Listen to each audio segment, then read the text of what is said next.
నమస్కారం అండి. నా పేరు డాక్టర్ శ్రీనాథ్. నేను రెనోవా హాస్పిటల్ కొంపల్లిలో కన్సల్టెంట్ న్యూరో సర్జన్గా పనిచేస్తున్నాను. ఇవాళ మీ ముందరికి ఒక టాపిక్ అనగా హెడ్ ఇంజరీ, తలకు గాయాలు అనేది టాపిక్ మీద మాట్లాడడానికి వచ్చాను. ఈ తలకు గాయాలు అనేది మనం సర్వసాధారణంగా ఈ యాక్సిడెంట్లు అంటే రోడ్ ట్రాఫిక్ యాక్సిడెంట్స్లో కానీ ఇంట్లో పనుల మధ్యలో స్లిప్ అయి పడడం వల్ల మైనర్ హెడ్ ఇంజరీస్ కానీ గమనిస్తూ ఉంటాము. ఈ హెడ్ ఇంజరీస్లో పలు రకాలు ఉంటాయి. మైనర్ హెడ్ ఇంజరీ అంటే కన్కషన్ అంటాము. ఈ కన్కషన్ అనేది మనకు సాధారణంగా చిన్న చిన్న దెబ్బల వల్ల ఈ తల దిమ్ముగా అవడము, కొద్దిసేపు మనకు తలనొప్పి కానీ తలదిమ్ము కానీ ఉండడము ఇలాంటివి గమనిస్తుంటాము. తర్వాత కొద్దిసేపట్లో మళ్ళీ నార్మల్ అయ్యే అవకాశం ఉంటుంది. ఈ కన్కషన్స్ అనేది కొన్నిసార్లు మనకు లాంగ్ టర్మ్ ఎఫెక్ట్స్ అనేది మళ్ళీ ఇట్లాంటి మైనర్ హెడ్ ఇంజరీస్ వల్ల కూడా మనం మైనర్ కన్కషన్ అనేది రిపీటెడ్గా అయినప్పుడు లాంగ్ టర్మ్ ఎఫెక్ట్స్ అనేది గమనిస్తుంటాము. సాధారణంగా అయితే ఈ మైనర్ కన్కషన్ వచ్చినప్పుడు కొద్దిసేపు రెస్ట్ తీసుకొని, ఒకవేళ తలనొప్పి కానీ అలాంటి కష్టాలు ఉన్నప్పుడు మందులు వాడుకోవడం, రిలీఫ్ తీసుకొని మళ్ళీ నార్మల్గా ఉండడం చేయగలుగుతాం. ఎప్పుడైతే ఈ హెడ్ ఇంజరీ అనేది సివియర్ టైప్ మనం గమనిస్తుంటామో, ఈ రోడ్ ట్రాఫిక్ యాక్సిడెంట్స్ కానీ, హై వెలాసిటీ యాక్సిడెంట్స్ కానీ, ఫాల్స్ ఫ్రమ్ హైట్ అంటే చాలా ఎత్తు మించి కింద పడడం వల్ల తగిలే దెబ్బలు కానీ మనం చూస్తుంటాము. ఈ హెడ్ ఇంజరీస్ అనేది కొన్నిసార్లు మనం వార్ ఏరియాస్లో కూడా ఈ బుల్లెట్ అండ్ షరాప్నల్ ఇంజరీస్లో కూడా చూస్తుంటాము. సర్వసాధారణంగా చూసేది మనము ఈ యాక్సిడెంట్లో జరిగే హెడ్ ఇంజరీస్ని మనం చూస్తుంటాము. ఈ హెడ్ ఇంజరీస్లో మనకు బయట నుంచి గమనించినట్టయితే స్కిన్ ఇంజరీస్ అంటే లాసరేషన్స్ కానీ, స్కిన్ కంటూజన్స్ కానీ, స్వెల్లింగ్, స్కాల్ప్ ఇంజరీస్ కానీ చూస్తుంటాము. సాధారణంగా ఇవి మనకు బయట నుంచి ఒక లక్షణంగా గమనించాల్సి వస్తుంది. ఇలాంటి లక్షణాలు ఉన్న వాళ్ళకి దగ్గరలో ఉన్న న్యూరో సర్జన్ని కలిసినట్టయితే వాళ్ళు పరీక్షించి అవసరం ఉన్న వాళ్ళకి తగిన ఇన్వెస్టిగేషన్స్ అనేది, స్కానింగ్ అనేది, సిటీ స్కాన్ అనేది చేయించి మనం ఫర్దర్గా ట్రీట్మెంట్ చేయించుకోగలుగుతాం.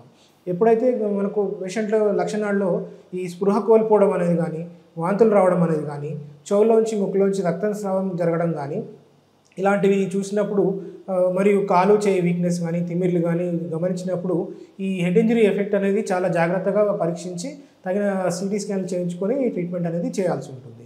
ఇలాంటి అన్కాన్షియస్నెస్ అంటే స్పృహ లేని పేషెంట్స్కి కంపల్సరీగా సిటీ స్కాన్ చేయించి చెక్ చేయించుకోవాల్సిన అవసరం ఉంటుంది. ఎప్పుడైతే మనం ఈ సిటీ స్కాన్ చేయిస్తామో ఈ సిటీ స్కాన్లో ఉన్న రిపోర్ట్స్ అంటే ఈ ఫైండింగ్స్ని బట్టి మనం ఫర్దర్గా ట్రీట్మెంట్ అనేది చేయాల్సి ఉంటుంది. చాలా మంది పేషెంట్స్లో మనం గమనించినట్టయితే చిన్నపాటి బ్లీడింగ్ అనేది మనం గమనిస్తుంటాము. ఈ మైనర్ బ్లీడ్స్ అంటే కంటూజన్స్ కానీ, బ్రెయిన్లో లోపల బ్లీడింగ్ని మనం కంటూషన్స్ అంటాము. బ్రెయిన్ పొరల పైన బ్లీడింగ్ని మనము ఎక్స్ట్రా డ్యూరల్, సబ్డ్యూరల్ హెమటోమాస్ అంటాము. మిగతాది రకాలు సబారక్నాయిడ్ హెమటోమా అంటాము. ఎప్పుడైతే ఈ బ్లీడింగ్ అనేది కొద్దిపాటుగా ఉంటుందో చాలా వరకు మెడికల్ మేనేజ్మెంట్ అంటే మందుల ద్వారా ట్రీట్మెంట్తో, అబ్జర్వేషన్ ద్వారా చాలా వరకు ఈ సిమ్టమ్స్ని మనం ట్రీట్మెంట్ చేసుకోగలుగుతాము. ఎప్పుడైతే బ్లీడింగ్ అనేది పెద్దగా అవుతుందో ఈ ట్రీట్మెంట్ అనేది మనం సర్జరీ ద్వారా చేయించుకోవాల్సి ఉంటుంది. సాధారణంగా ఎప్పుడైతే ఈ బ్లీడింగ్ అనేది మనం ఎక్కువ గమనిస్తామో ఎమర్జెన్సీ సర్జరీ ద్వారా మనం క్రేనియోటమీ అని చేసి లోపలికి వెళ్ళి మనం బ్లీడింగ్ని తీసేయాల్సిన అవసరం ఉంటుంది. లేదంటే మనకు ప్రాణాపాయ స్థితి కలిగే అవకాశం ఉంటుంది. ఎప్పుడైతే సర్జరీ చేస్తామో ఈ బ్లీడింగ్ తీసిన తర్వాత కూడా చాలామంది పేషెంట్స్కి ఐసీయూలో అబ్జర్వేషన్ అనేది చేయాల్సి ఉంటుంది. అప్పుడప్పుడు కొంతమందికి వామిటింగ్స్ కానీ, ఫిట్స్ అనేది, మనకు మూర్ఛ లక్షణాలు కూడా కొంతమందిలో మనం చూస్తుంటాము. ఇలాంటి వాళ్ళకి కంపల్సరీగా ఐసీయూలో పెట్టి, అబ్జర్వేషన్లో పెట్టి తగిన మందుల ద్వారా కానీ, తగిన చికిత్స టెస్టింగ్ ద్వారా కానీ, రిపీట్ సిటీ స్కాన్ ద్వారా కానీ ట్రీట్మెంట్ చేసుకోవాల్సిన అవసరం ఉంటుంది. ఎప్పుడైతే ఈ ట్రీట్మెంట్ సక్సెస్ఫుల్గా జరిగి పేషెంట్ ఐసీయూ నుంచి బయటకు వచ్చే పరిస్థితి వస్తుంటుందో అప్పుడు మనం తగిన రిహాబిలిటేషన్ అనేది, మొబిలైజేషన్ కానీ, పేషెంట్ ఉన్న పరిస్థితుల్లో కోమాలు ఉన్న ఎంతవరకు ఉన్న కోమాలో ఉన్న పరిస్థితులను గమనించి రిహాబిలిటేషన్ అనేది కంపల్సరీగా చేయించుకోవాల్సి ఉంటుంది. ఈ రిహాబిలిటేషన్ అనేది ఫిజికల్లే కాకుండా మెంటల్ రిహాబిలిటేషన్ మరియు ఆక్యుపేషనల్ రిహాబిలిటేషన్ అనేది కూడా మనం చేయించుకుంటే సాధ్యమైనంత వరకు మనం తిరిగి నార్మల్గా వచ్చే అవకాశం ఉంటుంది. చాలా వరకు మనం ఈ హెడ్ ఇంజరీ పేషెంట్స్కి మనము కొంతమందిలో మనం ఫిట్స్ అనేది గమనిస్తూ ఉంటాము.